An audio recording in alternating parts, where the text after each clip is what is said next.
তো আজকে আমি চলে এসেছি সম্পূর্ণ ইউনিক, খুবই সহজ আর খুবই টেস্টি মানো কচুর অসাধারণ রেসিপি। তো চলো ঝটপট শুরু করে দিই। তো ফাইনালি হচ্ছে চলে আসি এই মানো কচুটা ওঠাবা। এই মানো কচুটা কিন্তু মাটির নিচে আইকে, যেহেতু মানে ইদানিং হচ্ছে মাটি কিন্তু চাপা দেওয়া হয়, তো মাটিগুলো আমার সরে হয় না। এবার কচুটা হচ্ছে ওঠামো।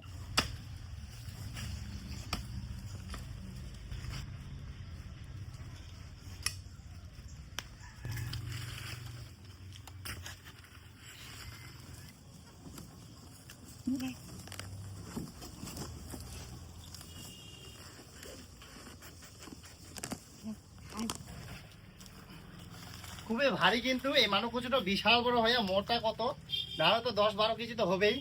এবার চলো দেখাবে রান্নার কাজ। এই মানো কচুটা জল দিয়ে ভালো করে একদম পরিষ্কার করে ধুয়ে নিয়ে এবার রান্নার জন্য যতটা প্রয়োজন ততটা আমরা কাটিয়ে নিব।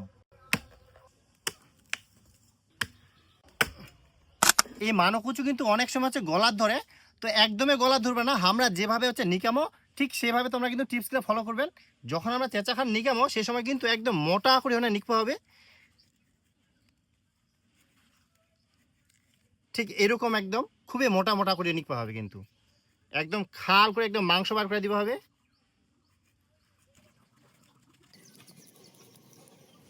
ঠিক এইভাবে আমরা নিকামো, দেখিয়ান কতটা আমরা মোটাভাবে একদম চেঁচা কিন্তু নিকে যাই। এইভাবে নিকালে কিন্তু একদমই গলা ধরবে না।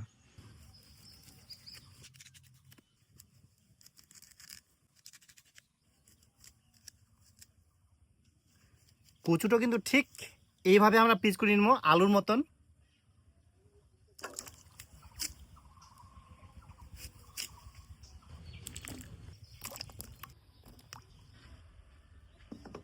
কড়াইয়ের মধ্যে দিয়ে দিব হচ্ছে জল, আর দিয়ে দিব হচ্ছে কাটি থোয়া মানো কচু, আর দিয়ে দিব হচ্ছে 1 চামচের মতো নুন। এবার নাড়ি চাড়ি ঢাকা দিয়ে ভালো করে সেদ্ধ করে নিব।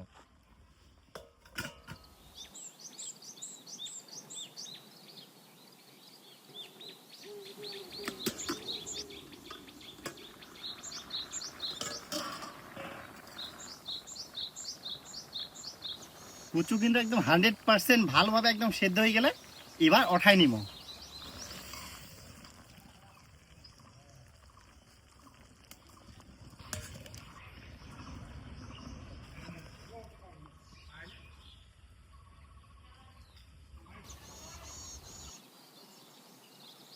এবারে সেদ্ধ করা মানো কচুর পর কিছু মশলাপাতি দিয়ে ভালো করে মাখিয়ে নিব। দিয়ে দিব 1/2 চামচ হচ্ছে নুন, কারণ সেদ্ধ করার সময় কিছু নুন দিয়ানো, এটা মাথা থুয়ে আন্দাজ করে নুন দিব। হলুদ গুঁড়া, লঙ্কার গুঁড়া, 3 থেকে 4 চামচ বেসন। এবার সবগুলাই ভালো করে মাখিয়ে নিব।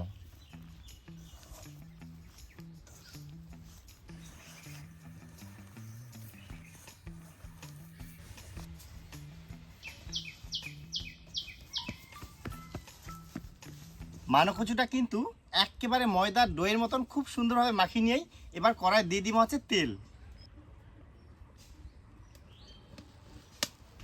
এবারে কচুর ডোটার থাকি অল্প করে এরকম নিমো, আর নিহনে গোল করবো, গোল করিয়া এরকম চ্যাপটা করবো। চ্যাপটা করে ঠিক এরকম আকার দিব, আর তেলের মধ্যে কিন্তু ভাজি নিব।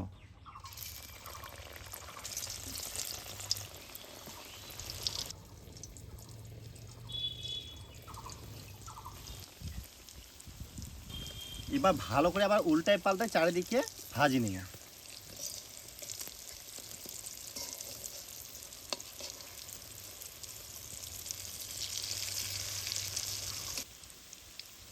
কচুর বড়াগুলা কিন্তু খুবই একদম কড়া করে ভাজি নিয়েই, যাতে ঝোলে দেওয়ার সময় না যেন একটু ভাঙে। এবার ওঠাই নিব।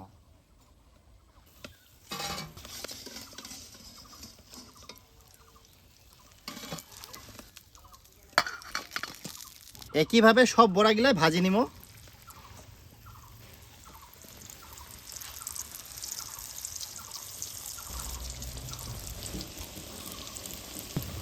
পরের বড়াগুলাকেও কিন্তু একইভাবে ভাজি নিয়ে এবার ওঠাই নিব।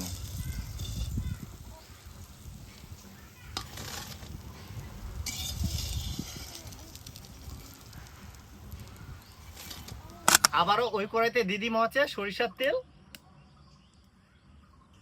প্রথমে পেঁয়াজগুলা ভালো করে ভাজি নিব।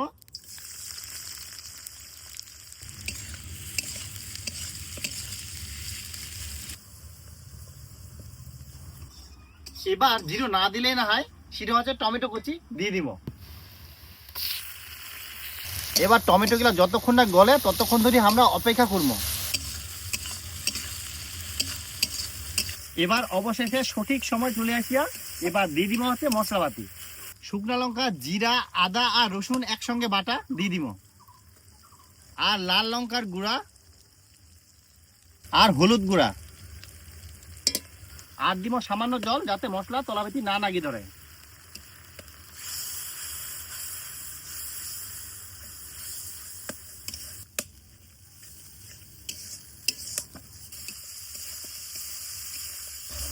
এবার কিন্তু মশলা থেকে এবার তেল ছাড়ি দিয়া মানে মশলা পুরো আদমসে কষা হয়ে গেলে এবার দিয়ে দিব হচ্ছে জল।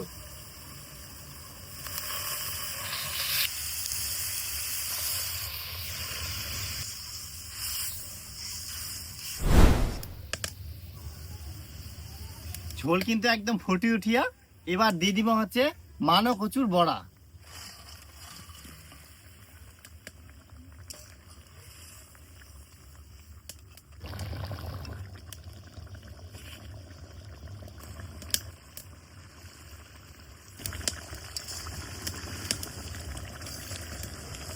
তো ফাইনালি কিন্তু মানো কচুর একটা অসম্ভব সুন্দর একটা রান্না, খুবই টেস্টি, একদম রেডি। এবার নামাই নিব।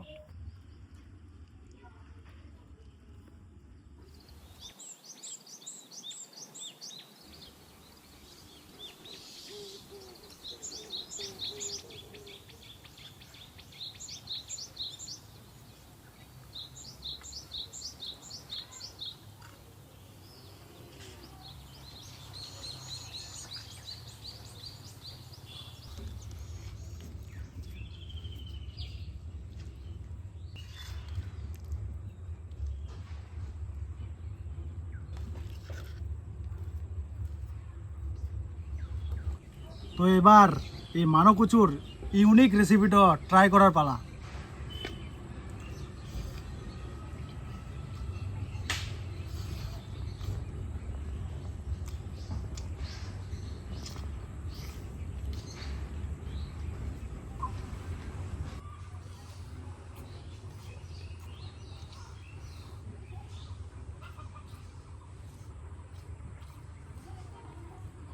তো বন্ধুরা, তোমরাও যদি চান সাধারণ উপকরণ দিয়ে অসাধারণ টেস্টি একটা রেসিপি তৈরি করবা, তাহলে মানো কচুর এই ঘরোয়া রেসিপিটা অবশ্যই ট্রাই করে দেখেন একবার।